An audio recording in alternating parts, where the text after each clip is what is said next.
Σήμερα ξεκίνησα διάβασμα για την εξεταστική της σχολής, οπότε αποφάσισα να σας μοιραστώ ένα κόλπο το οποίο εμένα με βοηθάει αυτά που διαβάζω να τα μαθαίνω και να τα θυμάμαι, να μην τα ξεχνάω σε μια εβδομάδα.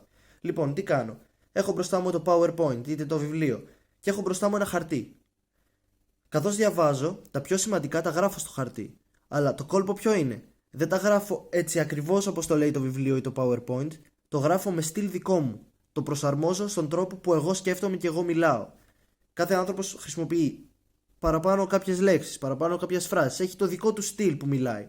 Οπότε αυτό που διαβάζω το μετατρέπω σε δικό μου στυλ και το γράφω στο χαρτί. Χωρίς να χάνω το νόημα των πληροφοριών. Δηλαδή δεν χάνω νόημα σκυπάροντας κάποια πράγματα που είναι σημαντικά. Τα γράφω έτσι ακριβώς όπως τα λέει το βιβλίο και το PowerPoint, αλλά με δικό μου στυλ.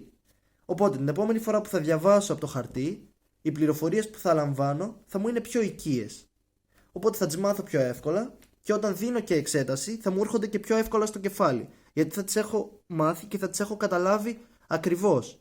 Γιατί θα παίρνω την πληροφορία και θα τη μαθαίνω όπως εγώ τη γράφω, εγώ τη σκέφτομαι. Άρα θα μου έρχεται και πιο εύκολα στο μυαλό. Αυτό είναι το κόλπο. Μοιραστείτε κόλπα που σας βοηθάνε εσάς να διαβάζετε και να μαθαίνετε πράγματα πιο εύκολα, ώστε να βοηθήσει ο ένας τον άλλο.